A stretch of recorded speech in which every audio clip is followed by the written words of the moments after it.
It's time to talk sports, Greyhound racing, horse racing, and sports betting with your host, Kip Kiefer. Don't just watch the action. Get out to Birmingham Greyhound Racing and put a bet on it. Here are today's tips and strategies to help you get in the winning game.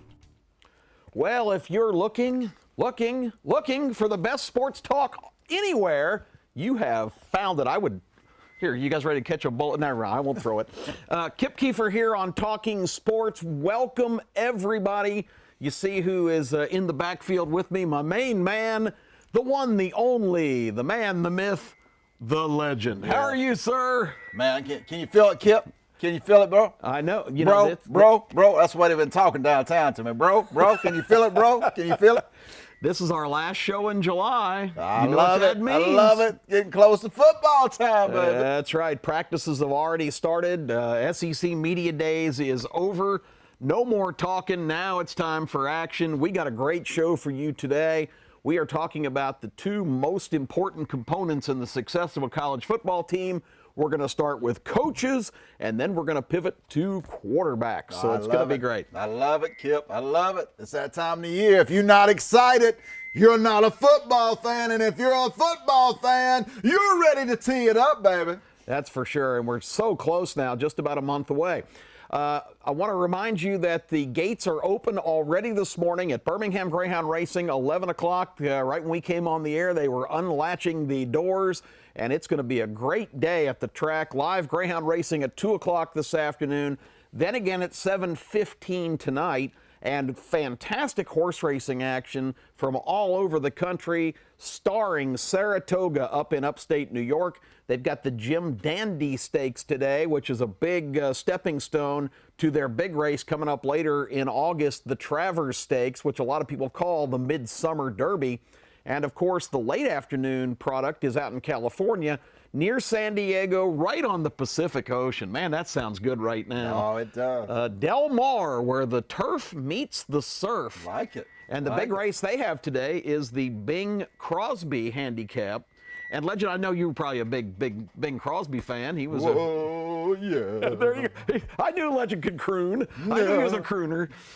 Anyway, it's named for Bing Crosby because Bing and his friends were the original developers of that racetrack. Long time ago. Because Hollywood used to shut down in the summertime and all of them went to the beach.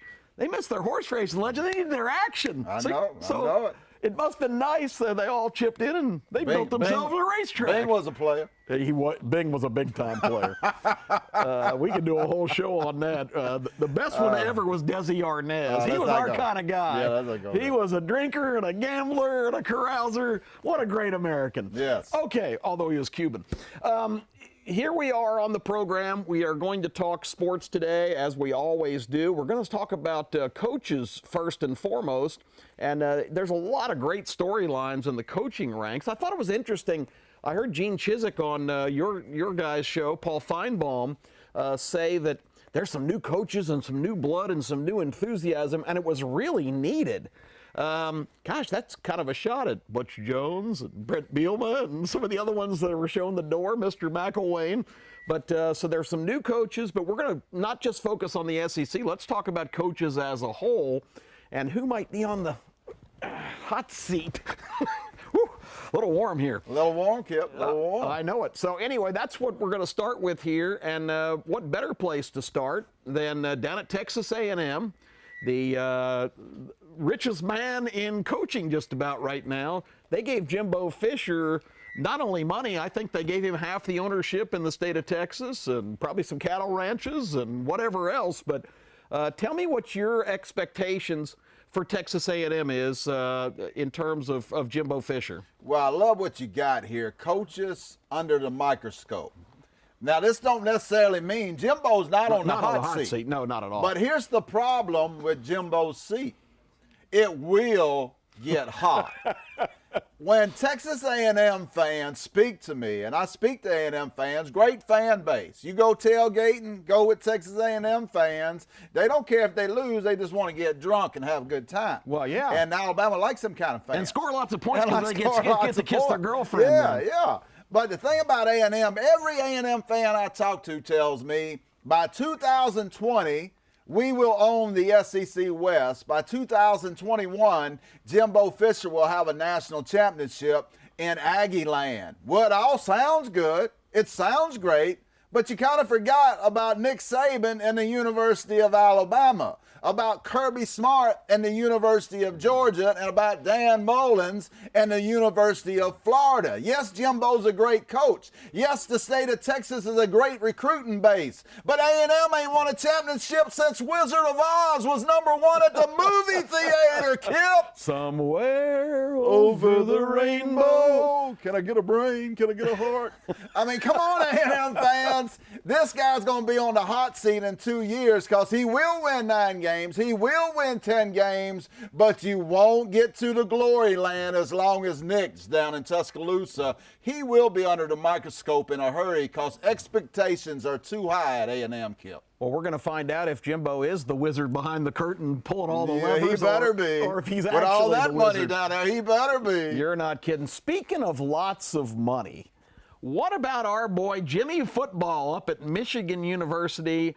The Jim Harbaugh experiment so far has been pretty costly, pretty controversial, but not terribly successful. But they got Shea Patterson coming in this year. Yeah, I tell you what, I love Delvin Bush, too, that linebacker they got. I mean, Harbaugh's got a good little team down there this year, but the problem with Harbaugh in the Big Ten is you just can't compete with the kind of recruits that the SEC is bringing to the table. And you can throw Clemson in that SEC mix. I know they're an ACC team, but they're a Southern team. These Big Ten teams, other than Ohio State, is just not recruiting at the level to win a national championship. Yes, get to a championship game maybe because your conference is so easy at times. But Jim Harbaugh, here's another coach that will never win a national championship at Michigan, will turn out to be a big bust. He's definitely under the microscope. One more 8 or 9 win season, and you'll see Jim Boy headed to the NFL. You can bet on that one. Well, we got about a minute to go. We've got some other ones on the list there. Who do you want to highlight for the coaches under the microscope?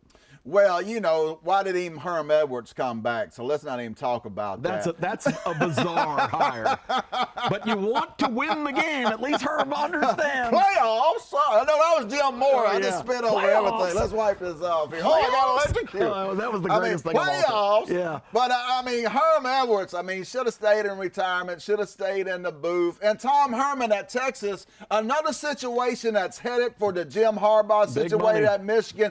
Big money, big expectation, but you're not the SEC, and the SEC is king in college football, and we will see a lot of coaches fall on their face who were big-time hires in the coming years in college football. Okay, and you got Gus on the list. Some quick comments there. Well, 8, 9 wins. Auburn seems satisfied, so he's in the money. He got $49 million in the bank. Ain't got to take the team. Guaranteed. Gus, it is a lie. I sent $42 million to Auburn on that deal. It's a lie, brother. It's a lie. It's more like 38. All right, we're going to pivot. We talked about coaches. Let's go to the signal callers. 345. 18. Omaha. Peyton. Hut. I can execute the option perfectly. There you go. Hey! We'll be back in just a minute on Talking Sports.